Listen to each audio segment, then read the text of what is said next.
Shot about as many 12s as 8s on them days.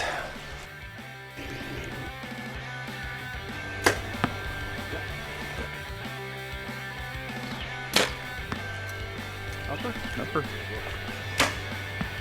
Those are the ones you miss. You just want to helicopter your bow at it. Upper.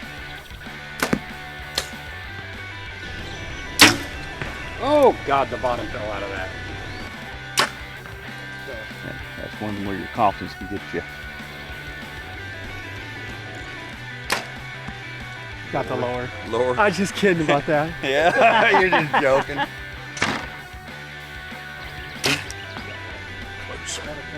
Got a chance on top, don't I? Welcome back, everyone, to the Bossier City Civic Center. Senior Pro is our next division up, and Nathan, take a look at those scores. Wow, Bill Mccall at 420 and 14 12s. Jeff Hopkins also tied there at 420 and 13 12s. Both of those guys have been around a long time shooting. Jamie Drouillard here at 416. Now, this is his first pro shoot-off. He has been doing this a long time, runs an archery shop in Michigan. The guy knows archery really, really well, and so glad to see him actually make his first shoot-off here. And then Scott Darnell at 416 also. Scott is an archery rep for Prime and G5 products. He's obviously done archery a long time. 416 score, obviously he got some game. And Tim Gillingham, who we all know really well, no stranger to, at 415. So looks solid. All right, let's get the action underway. Let's bring out our archers. For the Senior Pro Shoot-Off, let's get started. Your 5th place qualifier, shooting for Bowtech from Provo, Utah, Tim Gillingham.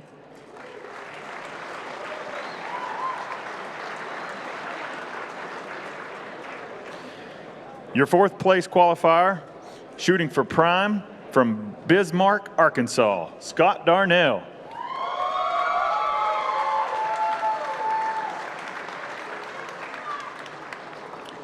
Shooting for Matthews and Adams Archery, in 3rd place from Tecumseh, Michigan, Jamie Drouillard. And in 2nd place, shooting for Martin Archery from Lacona, Iowa, Mr. Jeff Hopkins.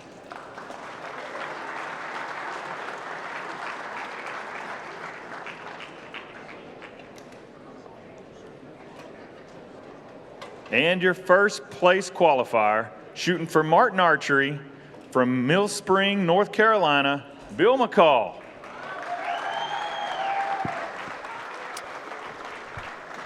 All right, Nathan, Scott Darnell with the fans in the house here, being from Arkansas, not too far away.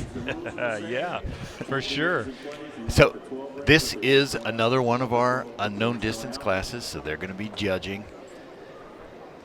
And they would have been watching the ladies shoot, give them a little bit of sense. Jamie Drouillard, let's talk about him a little bit there. So Nathan, what's that like now, coming out for your first time being out here on the floor? It's exciting. Honestly, I know my first event that I ever made as a pro, it was like all the pressure had been lifted because I made the shoot off. Oh, okay. So this is the fun part. And I know everybody processes that a little bit different, but for me, this is the fun part. Really no pressure. It's just about shooting now and having some fun. And, you know, worst case you can do is 5th, you know, when you look at it there, you know, from the top to bottom, worst place you can do is 5th. So, and we're going to see some bonus rings hit. We've already That was Scott Darnell on that hyena. He center punched that. Yeah, smoked it. Tim Gillingham let down, 30 seconds on the clock. I'll tell you what you're going to expect, or what you can expect from Tim right now. Attempts at 14 rings. 5th place, he's got nothing to lose. Absolutely not. Got Shoot at them all. 20 seconds left here on the clock, which is nothing for Tim. He can probably shoot 5 arrows in 20 seconds. Yes, he does have that crazy stabilizer setup that we've seen, where he's running 4 stabilizers. We usually don't see that. That was really interesting right there. I mean, It looked like he shot just straight left of the 12. I don't know what he was struggling with there, but something wasn't quite right because I know he was going to shoot it at 14. Right. Here's Bill Mccall. He did not call that upper, so that's a 10 for Bill McCall. Billy has, obviously, as all these guys are senior pros, they've all been shooting for a long time. So let's get that out of there right off the beginning here. But I've shot with Bill for many, many years, and he's a very finesse shooter when you watch him shoot. He's really slow in his method and his movement, and really clean with the shot. Look at there, Jeff Hopkins. And then I've watched Jeff over the years, and he's the total opposite of that. Exactly. He pulls extremely hard on the bow, to the point where I wonder sometimes if he's going to break the limbs. He's pulling so hard. And just two different styles, both very successful shooting. So, you know, to each their own when it comes to archery. Jeff Hopkins had said he's not one to go for second place. He said if you ain't first, you're last. So he's going to be gunning at everything. He's either going to win it all or he'll come in last. He doesn't care. And Jamie's first target in his first pro-am or first pro shoot-off is a 10. Just barely missed the 12. Take that. Heck yeah. On a Black Panther, it's really difficult to see. So Scott Darnell, his yardage obviously is on point.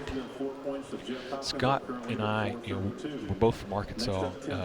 We're both actually sales reps, but we don't see each other that often, believe it or not. Don't get to shoot together that often. But I will say this, Scott is a fantastic shooter. Yeah. Knows archery inside and out.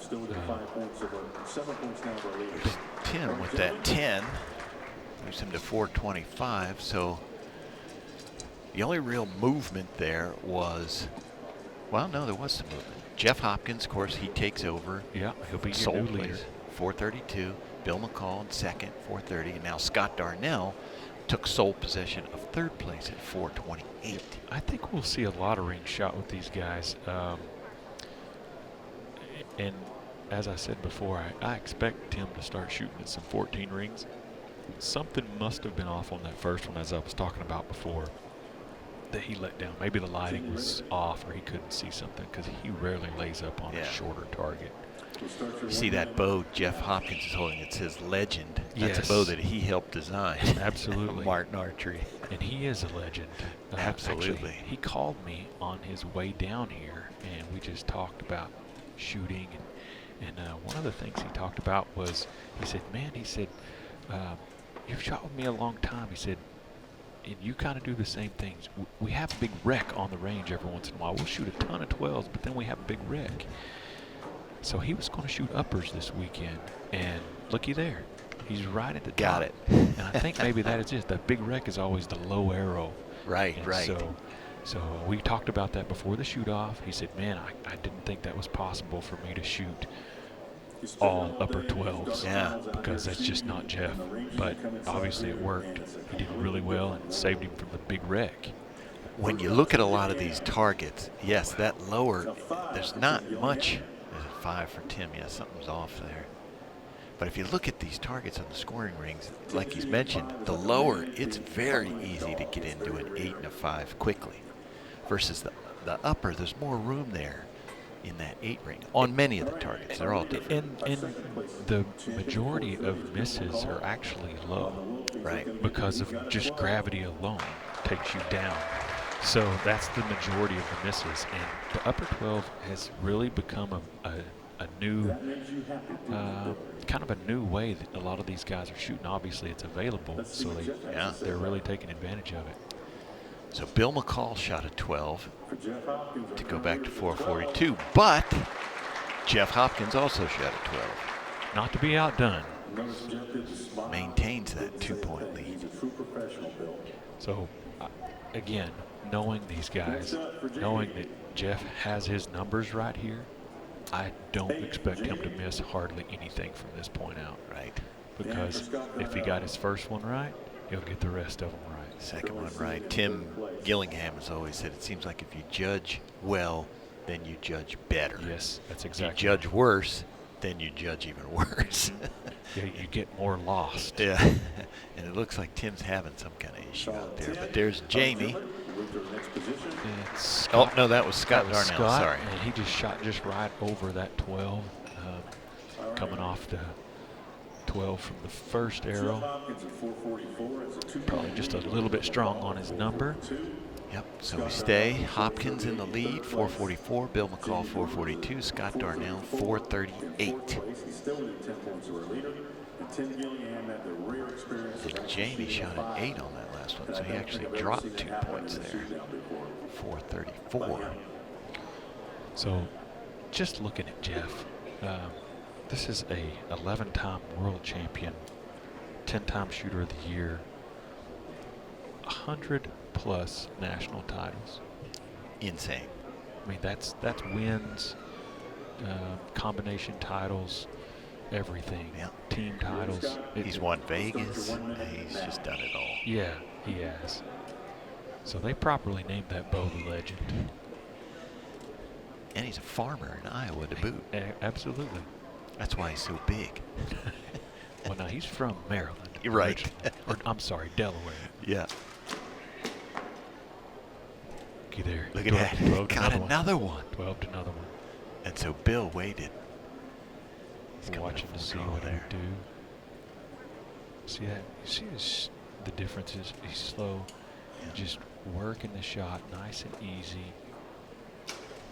Pretty still. Oh! And he smoked Got it. 12. Nice shot. He says, all right, Jeff, I'm So- ready for you. So, I don't know if you noticed or not, but the difference in watching the senior pro shooters shoot versus watching the women pro shooters shoot, I've not hardly seen any cones come out for upper. Now, I see one over there for Scott on that long And he got it. ring. Awesome. That's only the second 12 we've seen shot on that target, Right. too. But you don't see many of those cones coming out. You want to know why? Because these guys have shot for years, and when they started, all that was available was the low 12. Gotcha. So they learned target recognition and how to aim on the low 12s. And that's Yeah. why it's really hard for them to shoot at that upper, because they just don't have the target recognition. There's Tim Gillingham doing what he does.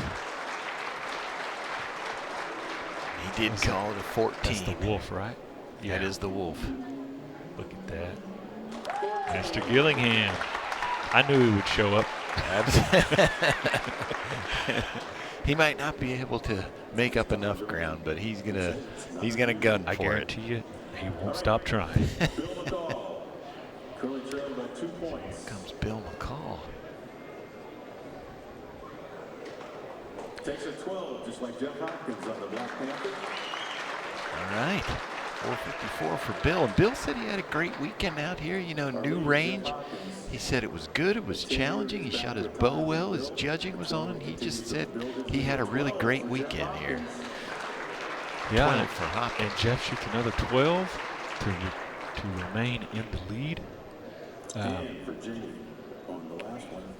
You know, talking about Bill there, I know Stephen Altizer, a good friend of mine, and Bill shot together, I think last weekend practicing, and he said Bill shot really, really strong. Yeah. And so that always helps when you have a good weekend of practice before you come to these events. Right. It really builds up that confidence. So that was a 10 for Jamie. He gets a 444. Scott's also picked up 2 12s of his own. Still holding. Right now we're sitting Hopkins 1, Bill McCall 2, Scott Darnell 3. 16 bonus rings, Bill McCall at 454 and 16 bonus So rings. Jamie, Scott Darnell's at 450. Jamie wanted to make sure that we gave a shout out to Dad, Mom, wife, brother, and everybody watching at the shop. All right.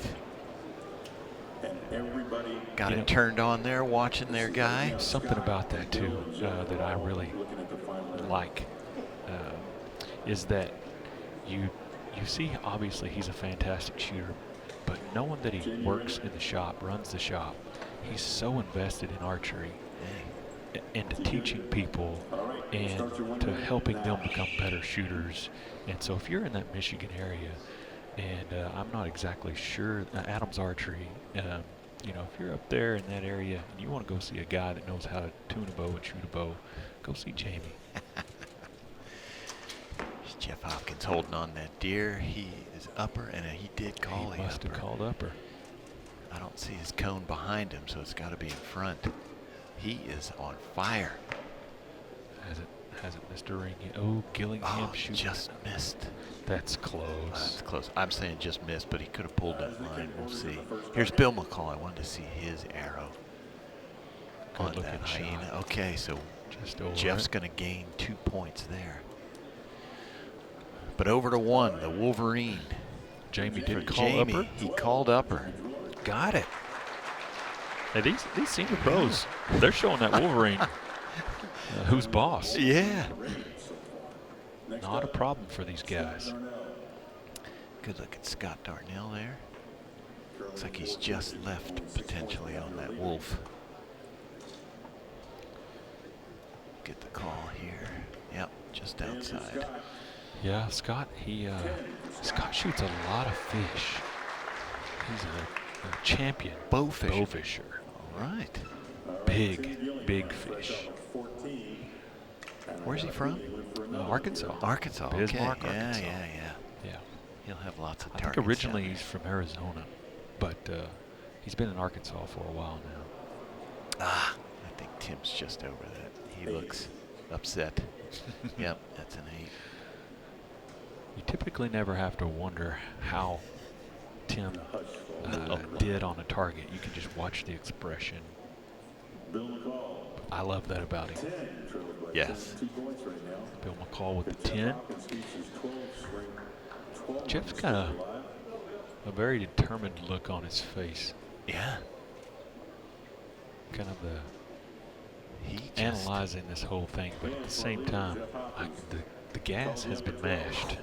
He said he was going to do it. He's doing it. 468 boosted his lead. He will be tough to catch. So we'll wait for our leaderboard to update there, but we have Jeff Hopkins at 468, Bill McCall at 464, Scott Darnell 460. There we go. Bill McCall's at 464 with 16 bonus rings. In third is Scott. So that And 3 bonus rings. the 4 stabilizers on Gillingham's bow. In third place. I've tried it. 456 and 14. Well, Did you like it? I haven't tried 4 like he's got his 4 set up, Yeah.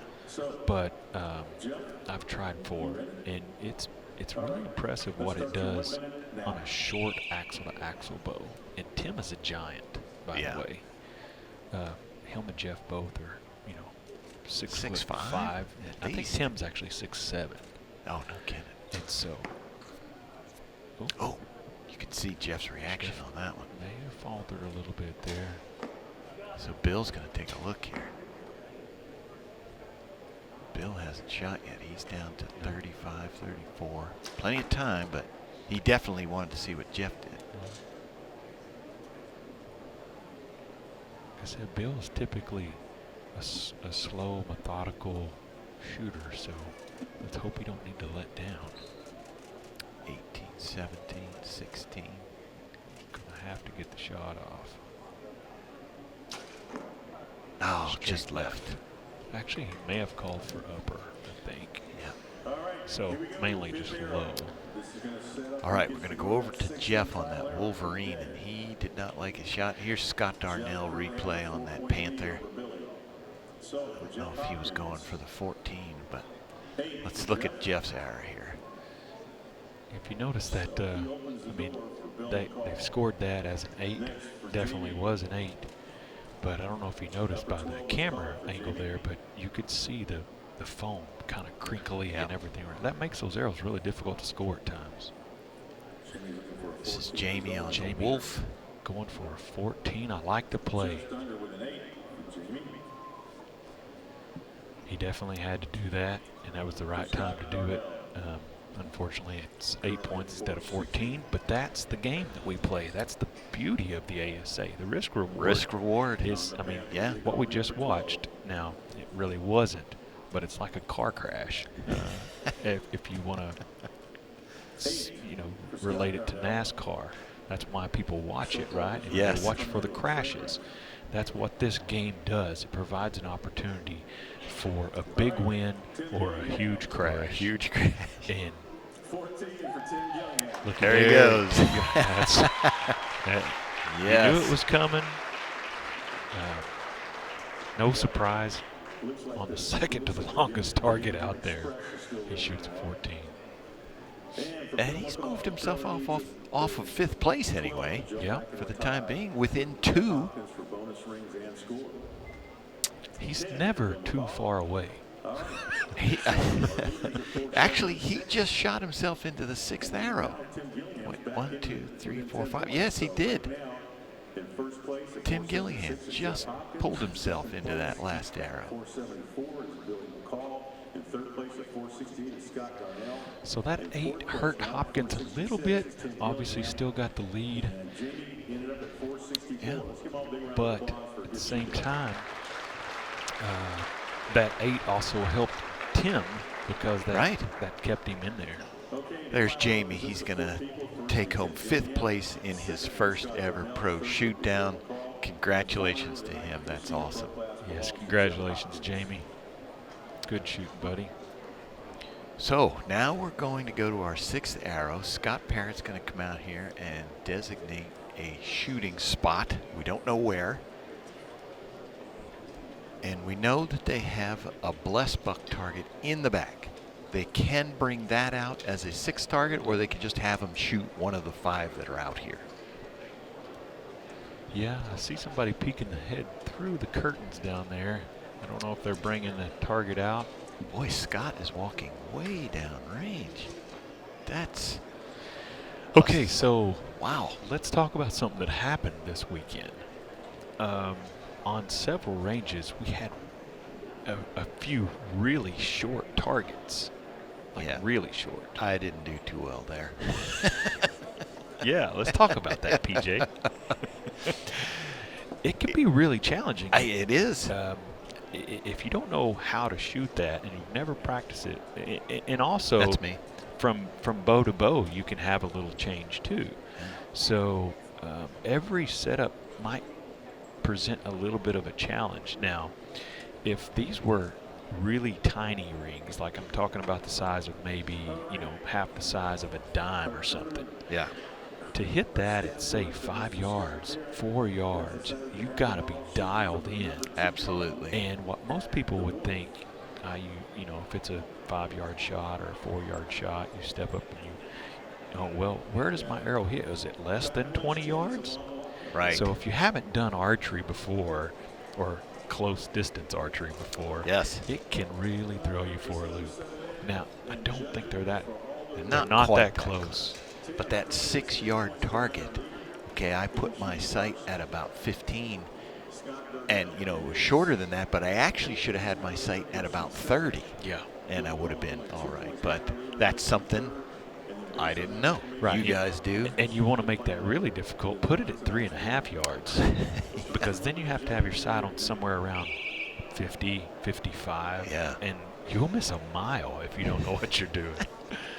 Dan McCarthy, he called that a technical archery shot, yes, as opposed to, aiming at something and trying to get it. Yeah. You have to know that about your setup. That's exactly right.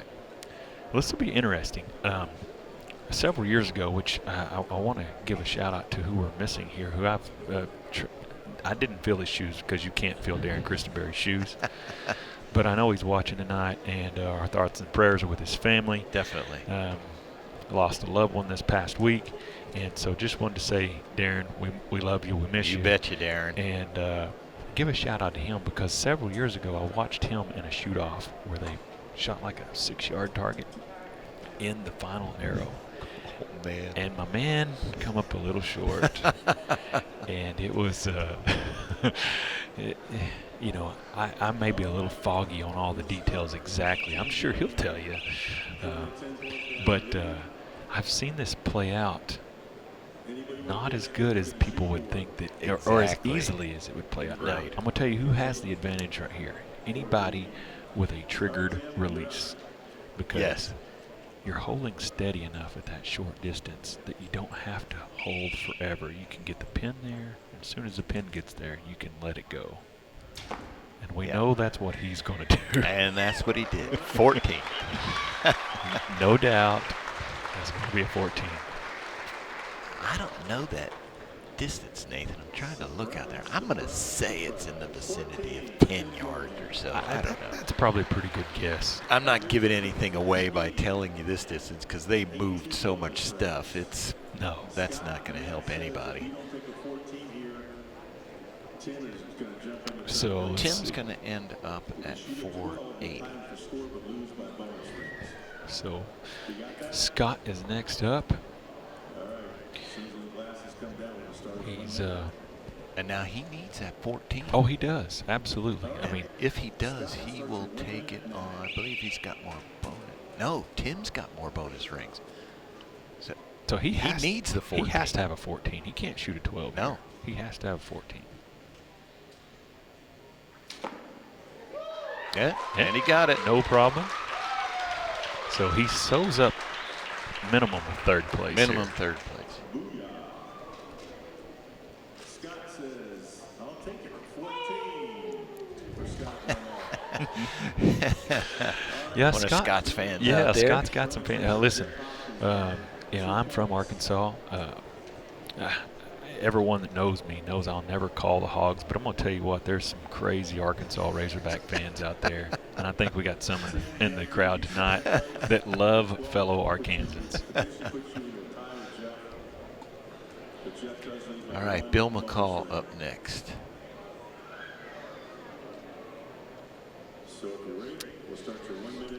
Looking at Bill, and Bill's one of those guys who shoots, as you see there, 2 fingers. Yeah. He actually looked like he took a Dremel tool or something to hack off that He the did. end of that release, just so he don't stick another finger up there.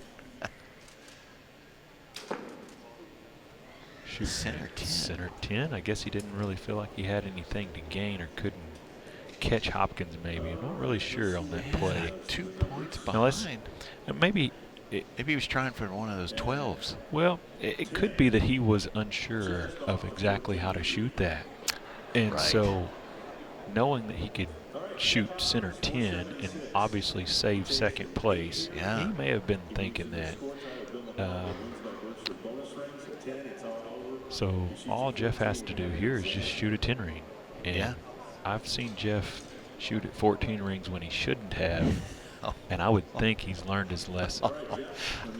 I've heard people say that before, especially about him, and I can't say that he has. Well, listen, you don't win as much as what he has and accomplish as much as what he has without Yep. being aggressive. There he goes. Good shot. That Great was all win. he needed. Yeah, for sure. So Good Jeff for gets Jeff. gets to add another number to that titles We collection. don't even that know. he has. Yep, over 100. Over 100. That's super impressive. His wife and his son are here Yeah, with Tara. him. Yeah, Scott shoots in the Open Pro class.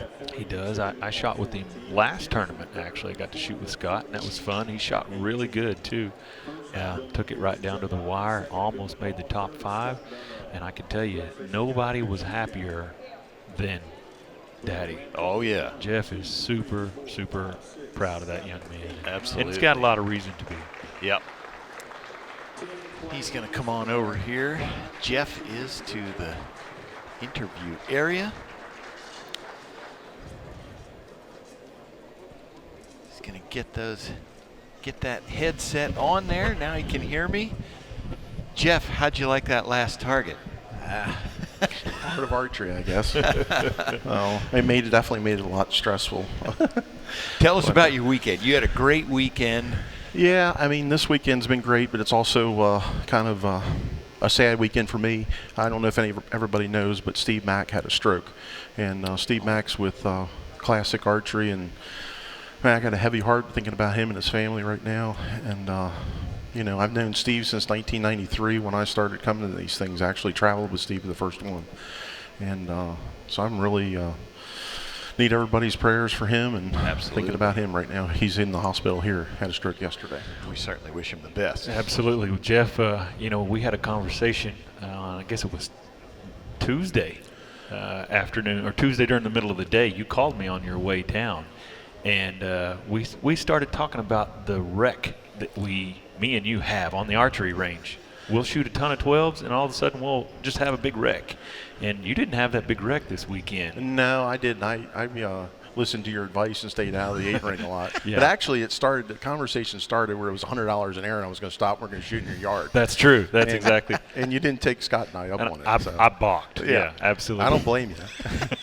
Well, I see where you're at right now, and it was a good call. Yeah, thank you. Thanks for the advice. Yeah, congratulations, too. Yeah. Awesome shoot. All right, thanks, guys. Jeff, congratulations. Great round. Yeah, thanks, everybody.